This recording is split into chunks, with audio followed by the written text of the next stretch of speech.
Today we're going to be talking about actually six tips that you need to intuitively eat so you can naturally be at a healthy body weight and move towards your health goals without having to weigh and track everything. First is knowing how much protein your body needs. This could be a protein range, we're going to say, and then knowing roughly what protein sources you're eating through the day. And knowing these protein sources, you can build those meals around that. Now, how you calculate your protein for the day, get your desired body weight. For myself, that's around 78 kilos, and then times that by 1.6 and then by 2. That is your range of protein. For myself, that's roughly 130 grams to 160 grams of protein per day. Now that you got that, you can build kind of your main protein sources in the day. For an example, if you're an omnivore, this could look something like 4 eggs. Another meal can have 300 grams of light Greek yogurt,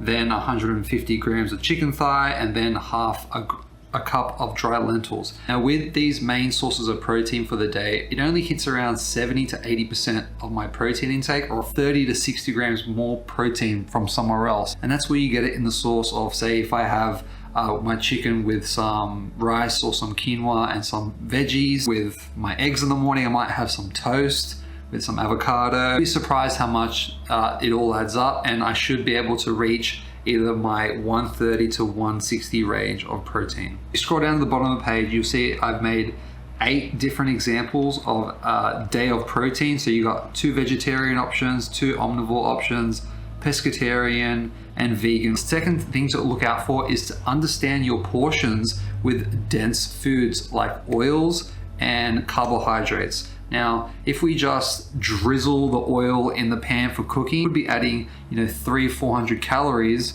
if it's a couple tablespoons of oil to your pan, and you're going to throw your calories over for that day. And you do go to use a large amount of oil like I do, I would use a tablespoon. And if I'm just using it to cook with, I would just use maybe half a teaspoon just to get that lubrication on the pan.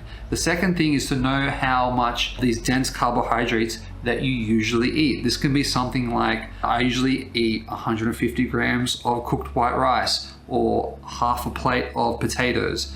It can be very easy to overeat these types of foods. This will follow in with the next tip, which is to backfill with low calorie foods. This is things like veggies, fermented foods, pickled foods, specifically vegetables, because you can simply eat many cups of these vegetables and they won't affect the total caloric intake. For example, you could eat an entire jar of sauerkraut and it's probably only 100 calories. That will be equivalent to you just having a tablespoon of olive oil. Next tip is to be cautious of undercover calories. This could be stuff like special sauces, like the burger sauces that you would get in Coles and Woolies. You can mayos, salad dressings, spices with sugar. Alcohol is another big one. People don't really count how many calories.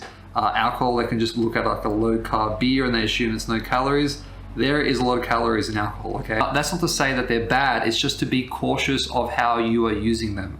Now, I would say that you can opt for better options. You could swap out your burger sauce for something just like mustard or low sugar tomato sauce. These burger sauces can have 100 calories for a tablespoon. You could be using your 100 calories elsewhere. The next tip is do not be afraid of fruit, okay? People link with fruit with sugar and then sugar to increase in fat. It does not work that way. I would be more concerned about having highly processed food, and especially for myself, I can easily overeat that if it's in the cupboard. If they're things like cookies, chocolate, especially things like Tim Tams, I will go to town on those things. I will eat not just one, I will have a few. I would rather opt for something like fruit, and fruit is a great meal to have in between your main meals to get you to that other meal.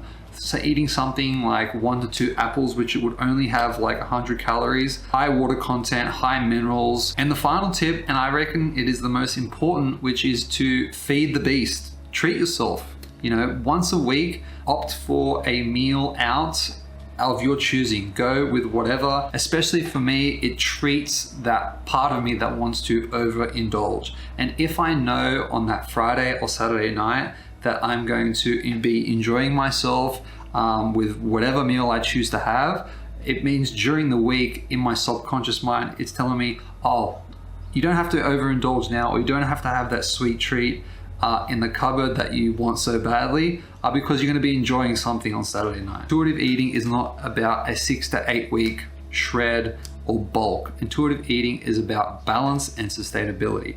I'm Mike, I'm an accredited nutritionist. If you haven't already, hit that like button, hit the subscribe. In the next video, we're going to be teaching you how to expand that protein into a proper meal. So get subscribed and look out for that video.